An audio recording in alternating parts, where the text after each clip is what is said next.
Galera, Rafael Pestana é o cara.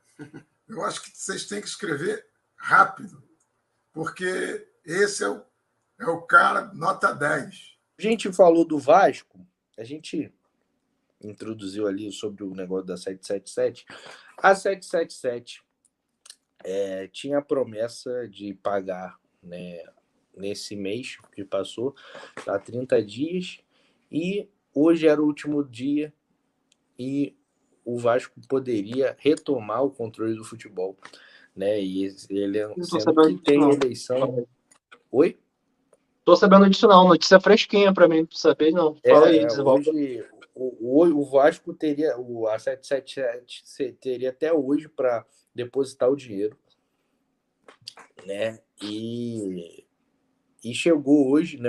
O Vasco ia esperar amanhã para tomar uma decisão, e a notícia de agora mesmo, é que a 777 pagou, se eu não me engano, 35% do acordo. Ou seja, ele deu um sinal ali de 42 milhões, seria, enfim, 35% de 126 milhões, se eu não me engano, dá 42 milhões. E foi o aporte no Vasco, do Vasco, né, um aporte que está atrasado, mas foi feito. E eu queria que você falasse, né, sobre tudo que envolve isso e também, né, mais do campo. Isso foi só mais para informar a galera, porque assim, o Ramon Dias, a gente vem elogiando ele durante o Pestana Futebol Clube. Eu acho não, é a nossa opinião, que ele mudou o Vasco, fez o Vasco virar um time competitivo, e o Vasco sofreu uma derrota pesada, né? Uma goleada para o Santos, que é um time, era um jogo de 6 pontos, o Vasco vai e toma um 4-1 ali, sonoro, né? E eu vejo muita gente, o Vasco isso, o Vasco aquilo, e eu, sinceramente, cara, eu acho que temos que dar tempo aí o Ramon Dias, porque, assim, o Vasco tem um baita treinador, né? E não é por causa de um jogo que tem que se desesperar, né? Temos o Verratti aí fazendo gol a rodo, temos aí jogadores que, né, considerados limitados, que vem fazendo um ótimo campeonato, e no último jogo não deu certo. Eu queria que você falasse aí, o Vasco que pega agora o São Paulo. São Paulo. São Paulo e São Januário. E eu queria que você falasse aí o que você acha. É tempo para o torcedor vascaíno se preocupar?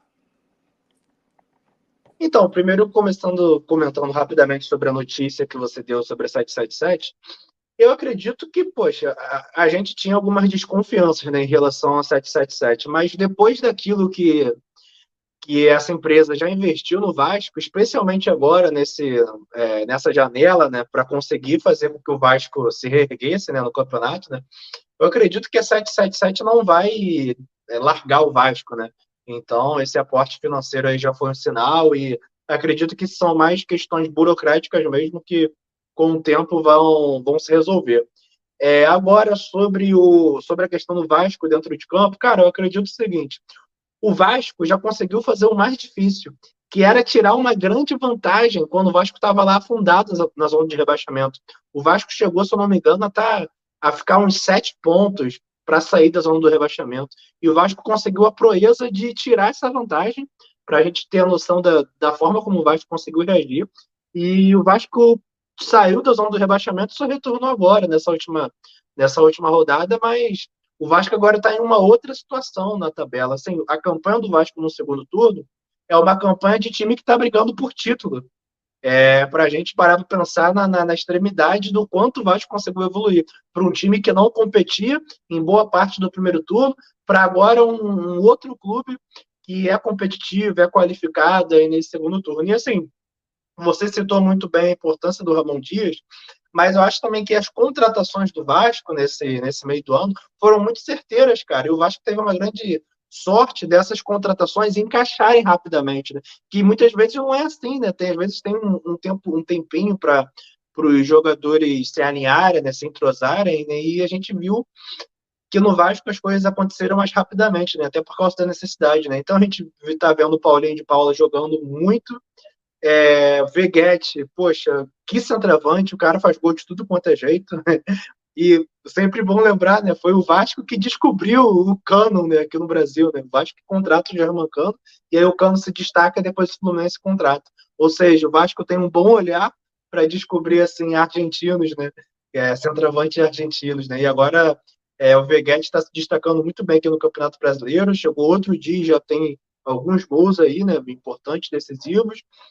Então, assim, eu acredito que o mais difícil o Vasco já conseguiu fazer, que era tirar aquela vantagem enorme na zona do rebaixamento. Daqui em diante, o Vasco só depende dele. E assim, se o Vasco conseguir manter a campanha que vem fazendo nesse segundo turno, será natural que o Vasco vai sair dessa zona do rebaixamento e até mesmo beliscar uma Sul-Americana. Porque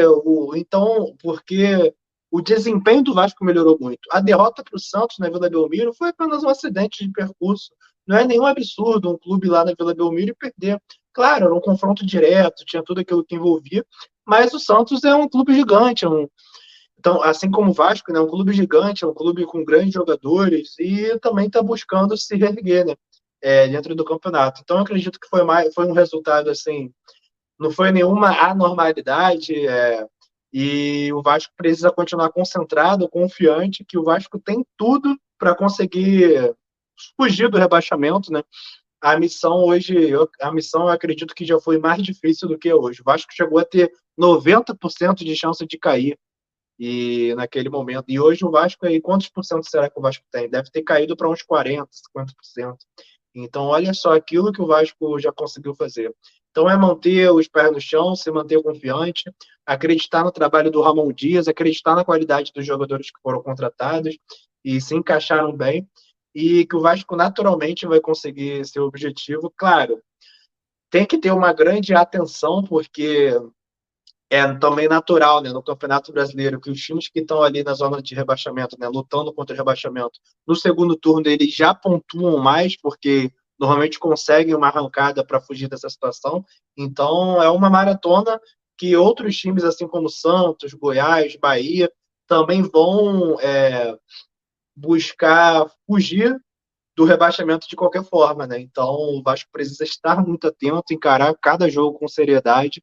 Mas, sinceramente, minha visão é que o Vasco tem muita, mas muita chance, tem tudo a seu favor para conseguir escapar do rebaixamento e até com mais tranquilidade do que o torcedor imagina. Mas é jogo a jogo, né? Não tem jeito, né? Tem que olhar para a tabela e encarar a realidade nesse momento, mas com confiança que o Vasco vai sair dessa situação. Tudo Rafael Pestana, galera. Vamos prestigiar e se inscrever no canal, compartilhar e tal. Gostou? Dá o like lá e tal.